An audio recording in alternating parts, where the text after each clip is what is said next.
Olá! Este episódio de podcast é um dos vencedores do primeiro concurso de podcasts Ações Públicas para o Enfrentamento das Desigualdades de Gênero e Raça. Experiências subnacionais, nacionais e internacionais, realizada em 2021.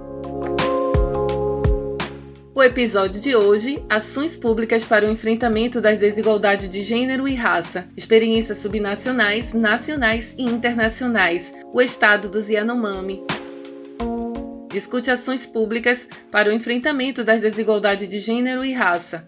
O foco da discussão é a situação do povo Yanomami da região do Amazonas, fronteira com a Venezuela e Roraima, no contexto da pandemia do Covid-19. Na apresentação, Bianca Siqueira.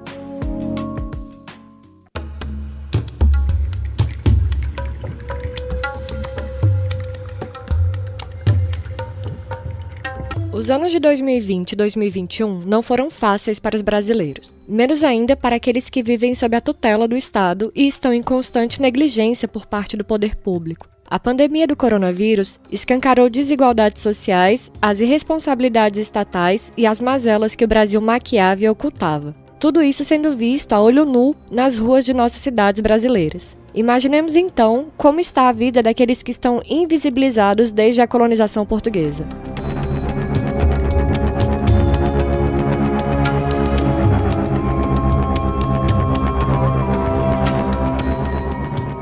Em um único dia, dia 25 de janeiro, duas mães uaputa choraram a morte de seus filhos. Dor compartilhada por outras 7 mães das regiões Yanomami, Iekuana e Surucucu, que no mesmo mês despediram-se de suas crianças ainda pequenas, todas menores de 5 anos de idade. O alto índice de mortalidade infantil nas comunidades Yanomami não é fruto do acaso, não é fator isolado. O luto dessas mulheres nos toca aqui, mesmo na zona urbana do Brasil. A morte de crianças subnutridas dormindo ao relento em canoas à espera de assistência governamental nos denuncia o plano do desgoverno genocida étnico-racial que se instala em meio a uma pandemia global. Existem ainda ao menos 25 crianças em condições de saúde semelhante e em risco grave de saúde, segundo um auxiliar de saúde da região. Sempre foi particularmente difícil e até perigoso ser indígena em território brasileiro. Desde a invasão portuguesa, os indígenas sofrem o etnocídio por parte dos brancos. Mas, com o desmonte de órgãos governamentais de tutela das comunidades indígenas, de garantia de demarcação de terra e a diminuição e até corte de recurso financeiro para os indígenas, os colocou em maior condição de vulnerabilidade. Não podemos esquecer que essas crianças estavam sob tutela do Estado brasileiro quando vieram a óbito por suspeita de Covid, que até então não os confirmou, porque até os testes são de difícil acesso para os locais abandonados pelo poder público.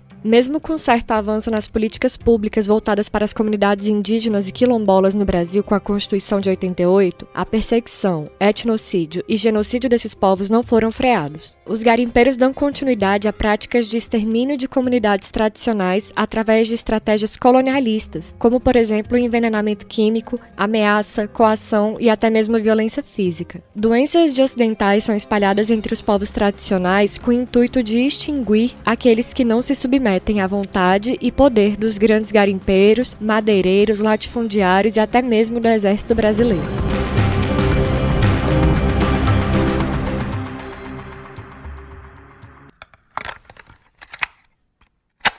Com quase 10 milhões de hectares, a terra Yanomami fica entre Roraima e Amazonas, além de parte da Venezuela. A região é alvo do garimpo ilegal de ouro há mais de 30 anos. Em 2020, o ano da pandemia, o garimpo avançou 30%. O estopim da tensão aconteceu na comunidade de Palimiú, ao norte de Roraima. Garimpeiros a bordo de um barco abriram fogo contra os Yanomami, inclusive mulheres e crianças.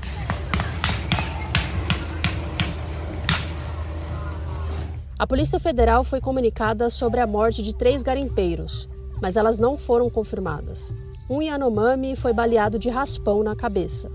No dia seguinte, agentes da Polícia Federal foram até o local para investigar o conflito e foram recebidos a balas pelos garimpeiros.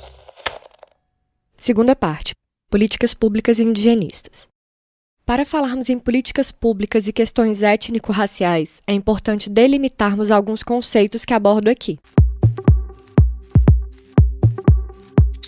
Quando digo que povos tradicionais, indígenas e quilombolas são tutelados pelo Estado, é porque esses indivíduos não possuem titularidade de cidadão e direito e autonomia como pessoa civil de direito. Você e eu, por exemplo, somos pessoas urbanas ou rurais, nascemos e fomos criados em centros e comunidades organizadas politicamente e detemos direitos civis. No caso destes povos, não. Os indígenas, incluindo os Yanomami, os quais nos referimos aqui, possuem status de tutelados pelo Estado. Nosso aparato estatal tem por função zelar e resguardar a sobrevivência, dignidade, segurança e inviolabilidade desses povos. É uma das funções do Estado brasileiro. Para reduzir em 20% as mortes de bebês e crianças indígenas com até 5 anos de idade, o Ministério da Saúde lançou em Manaus uma série de ações que pretendem fortalecer e ampliar a assistência à população local. O ministro da Saúde, Ricardo Barros, esteve no Amazonas, onde visitou a aldeia Assunção do Içana, um distrito sanitário especial indígena do Alto do Rio Negro, localizado no município São Gabriel da Cachoeira. Lá, o ministro conferiu de perto uma das ações do Ministério em favor da saúde indígena. Aqui está um exemplo do que podemos fazer para levar a saúde mais perto dos brasileiros, e aqui, especialmente no Amazonas, é um grande desafio para levar a média e alta complexidade mais perto das pessoas, e vamos encontrar, sem dúvida, uma maneira de fazer isso num entendimento com os prefeitos e o governador aqui e de outras regiões da Amazônia que têm características diferentes do resto do Brasil, que precisam de soluções diferentes do resto do Brasil. As metas lançadas pelo Ministério da Saúde para reduzir as mortes entre as crianças indígenas prevêem que 85% das crianças menores de 5 anos tenham um esquema vacinal completo, 90% das gestantes tenham acesso ao pré-natal, 70% das crianças indígenas menores de 1 ano acessem consultas de desenvolvimento e 90% das crianças menores de 5 anos tenham acompanhamento alimentar e nutricional.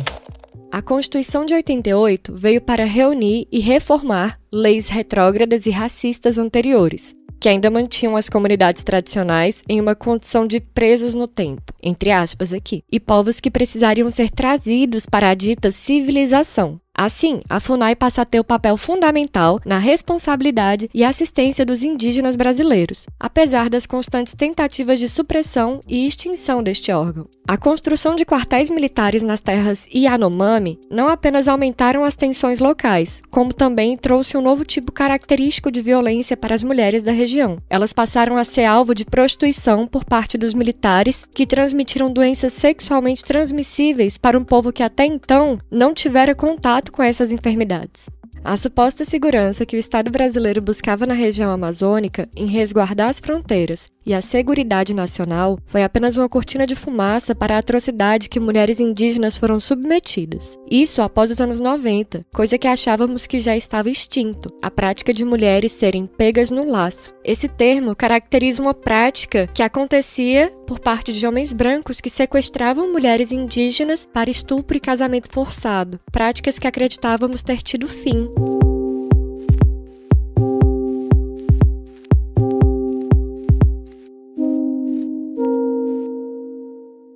Violência de gênero e raça. Como vai ter um encontrão de índio agora semana que vem? Está sendo previsto aqui 10 mil índios em Brasília.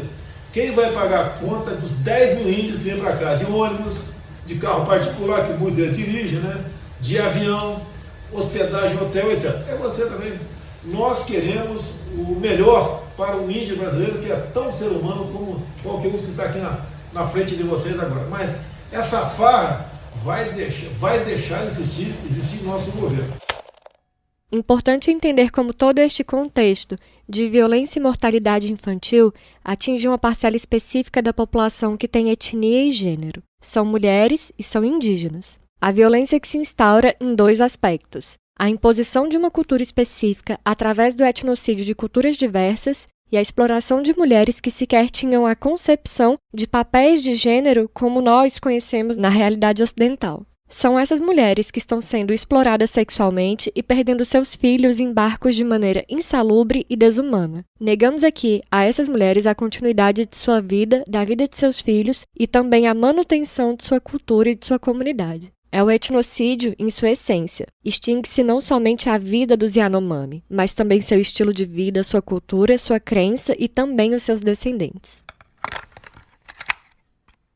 No dia 10 de abril de 2020, os Yanomamis passaram a lidar com uma nova ameaça, a Covid-19. A primeira morte entre os povos indígenas brasileiros foi a de um Yanomami, um garoto de apenas 15 anos. O caso ajuda a ilustrar uma outra faceta dessa tragédia: a dificuldade do povo Yanomami em conseguir acesso a atendimento de saúde. Morre de Covid-19 o jovem Yanomami que estava internado no Hospital Geral de Roraima.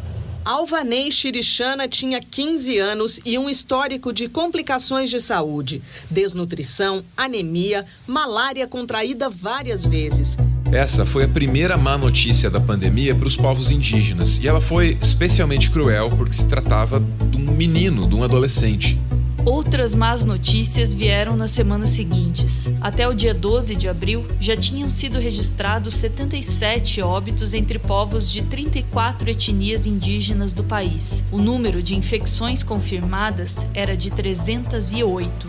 Esses números podem estar subdimensionados e é óbvio que de 12 de abril para cá, eles só continuaram crescendo. Isso é muito preocupante, porque, como você já percebeu, o acesso dos indígenas à medicina é precário. Um estudo da ABEP, que é a Associação Brasileira de Estudos Populacionais, mostrou que dos 1.228 municípios brasileiros, onde existe pelo menos um pedacinho de terra indígena reconhecido por lei, apenas 108 possuem algum leito de UTI. Ou seja, só 8% dos municípios em que há terras indígenas demarcadas contam com leitos de UTI.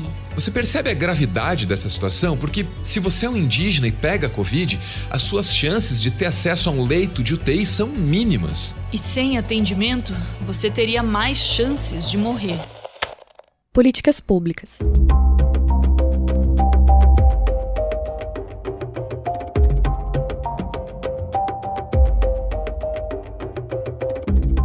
No Brasil, o Bolsa Família tentou cumprir o papel de redistribuição de renda e teve seus êxitos. Uma de suas consequências foi promover a igualdade de gênero, já que muitas das assistidas pelo programa foram mães solo e mulheres em vulnerabilidade econômica. As mulheres indígenas também foram contempladas por esse benefício, claro que com muitas limitações que o Estado não soube administrar, já que ignoravam o estilo de vida das comunidades daquela região. Os povos Yanomami, por exemplo, precisam se deslocar para centros urbanos utilizando-se de canoas ou barcos por dias de viagem, apenas para receber o auxílio financeiro. Não só do Bolsa Família, já que existem também vários aposentados, pensionistas ou assistidos por outros programas de assistência do governo.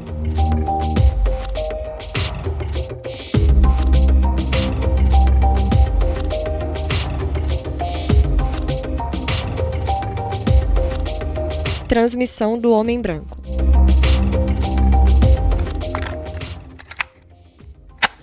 Hoje nós, Yanomami e Ecuana, estamos muito tristes. Primeira vez jovem Yanomami foi o óbito Covid-19. Por isso, estamos muito preocupados essa doença que está aproximando aqui no estado de Roraima. E também essa doença vai entrar no nosso território Yanomami. Isso é muito preocupado. Cada vez mais a doença está crescendo. Outros estados do Brasil e também os nossos parentes estão atacando essa doença Covid-19. Doença é muito perigoso para nós Yanomami. Por isso, a Ruducara Associação Yanomami está preocupado nesse Covid-19. Está muito próximo na terra indígena Yanomami. Não bastasse todo o histórico de devastação, o coronavírus chegou ao Brasil no ano de 2020, trazendo mais morte e dificuldades estruturais para um país já fragilizado por sua má gestão do desgoverno atual. Comunidades que viviam na região Yanomami, que tinham a vantagem de viver em certo isolamento dos centros urbanos, foram expostas ao novo coronavírus letal, por ação de garimpeiros e invasores ilegais, que não levaram apenas à doença, mas também à ameaça e coação física. A Covid-19 chega então com forte impacto a povos vulneráveis financeiramente e sem estrutura estatal para garantia de saúde, já que não existem postos de saúde próximos a essas comunidades. Os Yanomami ganham um novo inimigo na guerra étnica que já enfrentavam: a arma química que é o novo coronavírus. Essa mesma que já ceifou várias vidas de crianças e ameaça toda a existência de uma diversidade de cultura étnica.